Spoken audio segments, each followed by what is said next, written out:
కావాలనే మీ కలను నెరవేర్చుకోండి. సంప్రదించండి హెగ్డే ఫెర్టిలిటీ, హైదరాబాద్, తెలంగాణ.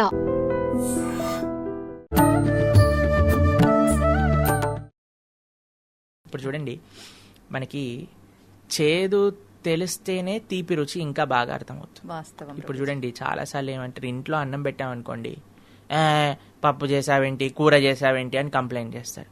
అదే హాస్టల్కి వెళ్ళి వచ్చిన పిల్లలకి ఇంట్లో ఏం పెట్టినా ఏమంటారండి, అమ్మా అమృతంలా ఉందమ్మా, అమృతం అమృతం అంటారు. అవునా కాదు? పిల్లల వరకు ఎందుకు ప్రభుజీ, మేము అవుట్డోర్ వెళ్తేనే ఒక 4 రోజులు ఇంటికి వెళ్ళగానే చక్కగా అన్నం వండుకొని కారం వేసుకొని తిన్నా చాలా అనిపిస్తుంది కదండి.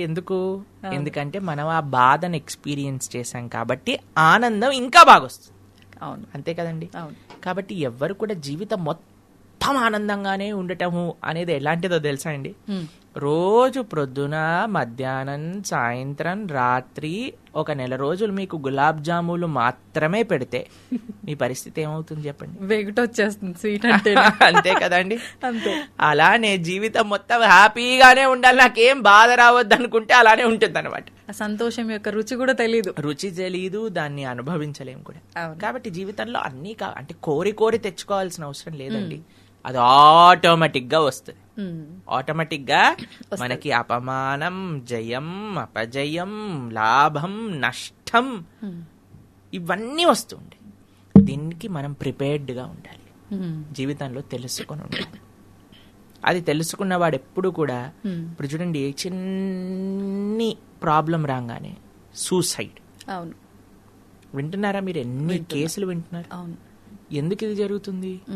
ఎందుకంటే అసలు అపజయం వచ్చినా సరే పర్వాలేదు అనే విషయం తెలియట్లేదు. చిన్నదానికి పర్వాలేదు ఇది కూడా అనే జ్ఞానము లేదు. ఎందుకంటే మనం ఏం చెప్తున్నాం, బాగా చదువుకో, ఎందుకు ఆనందంగా ఉంటావు, మంచి ఉద్యోగం తెచ్చుకో, ఆనందంగా ఉంటావు, మంచి పెళ్లి చేసుకో, ఆనందంగా ఉంటావు, ఇది చెయ్యి, ఆనందంగా ఉంటావు. ఆనందమే ప్రముఖంగా పెట్టి జీవనం సాగిస్తున్నాం. కాబట్టి అలా కాకుండా ఆనందం కాదు, ధర్మం ముఖ్యం. ధర్మంగా ఉన్నప్పుడు కొన్నిసార్లు జయం, అపజయం రెండూ వస్తాయి, పర్వాలేదు. నువ్వు నీ బెస్ట్ ఇచ్చావా అని నువ్వు ఆలోచించు. ఒక ఇంజనీరింగ్ కాలేజీలో చదివే పిల్ల ఎగ్జామ్లు రాసి నేను సెకండ్ వస్తానేమో అనే భయంతో సూసైడ్ చేసుకున్నదట. అవును, రిజల్ట్ వచ్చాక ఫస్ట్ వచ్చింది. తొందరపాటు నిర్ణయం. ఎందుకు ఇదే వస్తుంది?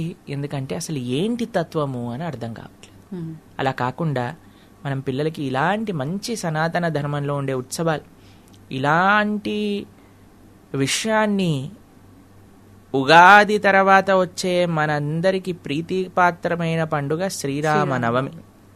అటువంటి రామచంద్రుడు మూర్తీభవించిన ధర్మం. రామో విగ్రహవాన్ ధర్మ. అటువంటి రామచంద్రమూర్తి తన జీవితంలో ఆచరించి చూపించాడండి. ఎలానో మీకు ఒక విషయం చెప్తాను. ఎప్పుడైతే దశరథ మహారాజు, అయ్యా రామ నీకు రాజ్య పట్టాభిషేకం చేస్తున్నాము అని అంటే నవ్వాడట. నవ్విన ముఖాన్ని వర్ణిస్తున్నారు. ఎలా ఉందట రాముడు నవ్విన ముఖము అని అంటే, విరుచుకున్న తామర పువ్వు ఎంత అందంగా ఉంటుందో అంత అందంగా ఉందట. మరుసటి రోజే కైకమ్మ, నీకు రాజ్యం దక్కదు, భరతుడికి రాజ్యం ఇస్తాను, నువ్వు 14 సంవత్సరాలు అరణ్యవాసానికి వెళ్ళాలి అని చెప్పింది. అప్పుడు కూడా రాముడు నవ్వుతూనే బయటికి వచ్చాడట.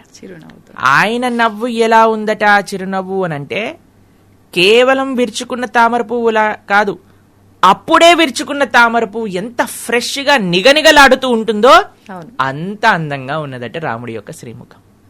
అంటే మనకి ఏది జరిగినా కొన్నిసార్లు సన్మానం దొరుకుతుంది, కొన్నిసార్లు అపమానానికి గురవుతాం, కొన్నిసార్లు జయం వస్తుంది, కొన్నిసార్లు అపజయం వస్తుంది. వీటన్నిటికీ కూడా సిద్ధముగా ఉండు.